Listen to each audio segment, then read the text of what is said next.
I'm not sure I understand what you're saying. I just think you really like being out here in the middle of nowhere, Ireland.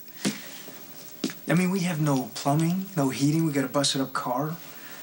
And you look really happy about it. I mean, you're running around here like frontier women trying to make this deserted cottage into a temporary home. That just seems to me like something your mother would have done when she was on the run with Luke. Well, I guess I never really thought about it, but yeah, maybe I am trying to relive Spencer history. But you never lived it. Technical, okay. I guess I'm trying to embrace it. Is this a bad thing? Is that what you're... No, not at all. You want to be outlaws? We can be outlaws. We can be like Bonnie and Clyde.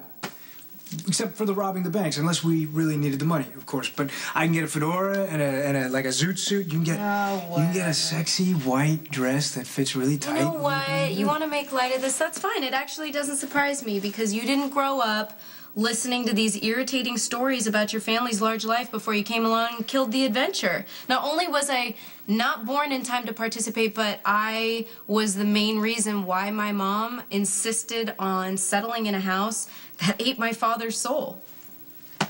I don't know, whatever, maybe you're right. I'm here with my courageous cop boyfriend and I'm helping my brother take down this infamous, notorious crime lord. What better time do I have to prove myself as a Spencer or live up to the legend of Luke and Laura? That's just it. You can't. You know, my Nona, she was chock full of age-old wisdom, but she had a saying. It was, comparison is the killer of joy. You're comparing me to your grandma? How the mighty have fallen. Well, think about it. She's right. I mean, the minute you put yourself or what you have up against someone else, you feel completely inadequate, or your ego gets so blown out of proportion, especially when you compare yourself to other people's relationships. There's always going to be another couple out there who's better off or worse off than you are. And it's a false impression because no one knows what really works or doesn't work in that relationship except for the people who are in it. I'm a little concerned because that was insightful. I'm actually trying to be serious. I know. You do make a good point. You know, my parents were telling these stories to a little girl, so obviously they're going to emphasize the romance and downplay the danger or what it was like to live in constant fear. I can imagine how hard it would have been for them after living a life on the run to going back to an ordinary life.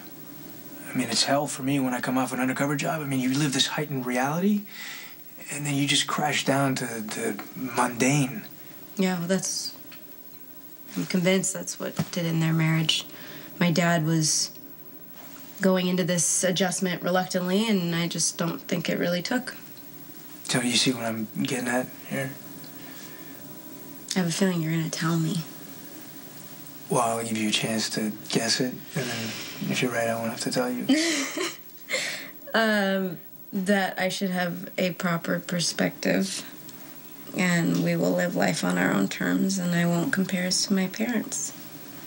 Then whatever they have, good and bad, is theirs. And we'll have whatever we make together. Wow. All those cheesy pickup lines. Who would have thought deep down there would be so much wisdom? I know, fools of every kind.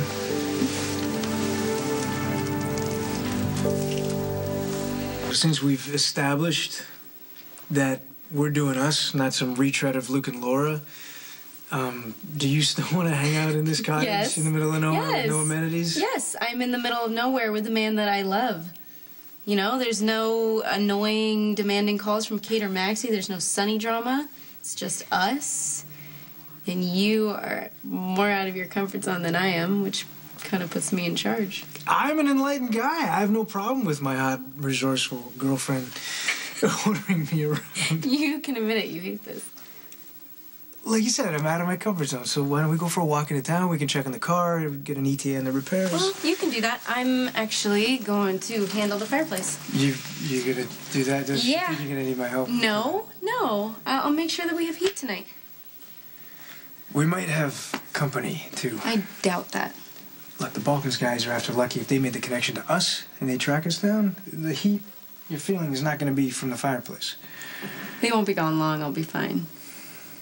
Okay, well, if I'm gone for more than a reasonable amount of time, can you come and find me? You're going to be in trouble. Means that I'm You're going to need rescue. Right, well, that's what I'm getting at.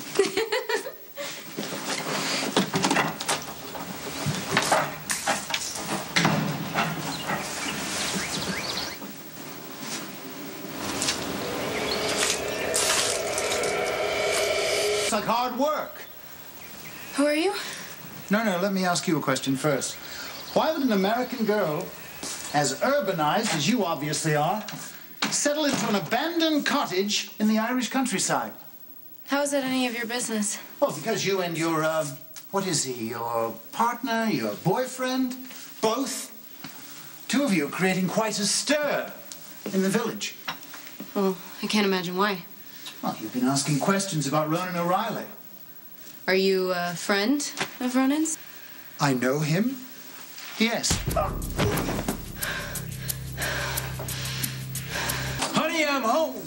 Whoa, what the hell happened here? Are you okay? Yeah, I hit him. He never saw it coming. Who is this? I don't know. The Balkan must have sent him. He knew about our connection to Ronan. Okay, he's still alive, but he's out cold. We must have hit him pretty good. Yeah, you should see me.